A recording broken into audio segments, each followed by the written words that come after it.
Metode akuntansi penggabungan badan usaha. Masalah akuntansi yang timbul dalam penggabungan badan usaha, terdiri dari A. Masalah penentuan jenis dan jumlah rupiah saham yang akan dibagikan. B. Masalah metode akuntansi penggabungan badan usaha. Masalah penentuan jenis dan jumlah rupiah saham yang akan dibagikan. Setelah bentuk penggabungan ditentukan, maka masalah selanjutnya adalah penentuan jenis dan jumlah rupiah saham yang akan dibagikan. Apabila perusahaan yang baru dibentuk mengeluarkan satu jenis saham, maka A. Jika tingkat laba atas aktiva dari setiap perusahaan yang bergabung relatif sama, maka pembagian saham dapat dilakukan sesuai dengan perbandingan setoran aktiva neto dari perusahaan yang bergabung. Dalam keadaan tingkat laba yang sama, rasio setoran laba akan sama dengan rasio setoran aktiva neto dari perusahaan yang bergabung. Karena itu pembagian laba dari perusahaan yang baru di kemudian hari akan dapat mempertahankan bagian laba seperti sebelum terjadinya penggabungan. B.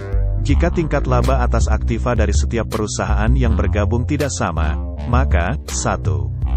Pembagian saham atas dasar rasio setoran aktiva neto akan mengakibatkan pembagian laba di kemudian hari yang tidak sama dengan hak atas bagian laba seperti sebelum terjadinya penggabungan.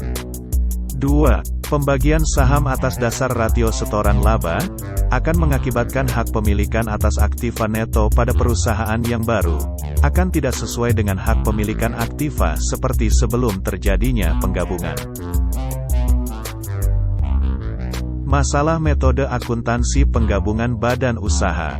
Ada dua metode akuntansi penggabungan badan usaha, yaitu metode penyatuan kepentingan atau pooling of interest dan metode pembelian atau purchase method.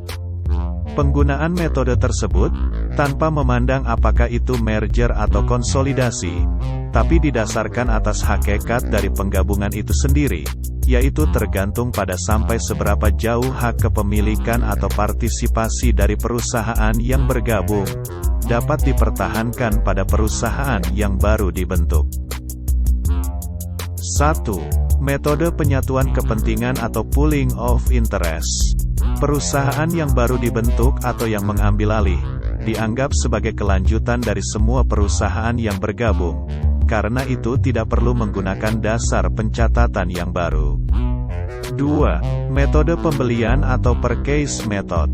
Menurut metode ini, perusahaan yang baru dibentuk, atau yang mengambil alih dianggap sebagai perusahaan baru, yang menggunakan dasar pencatatan yang sama sekali baru tanpa memandang komposisi modal perusahaan yang bergabung.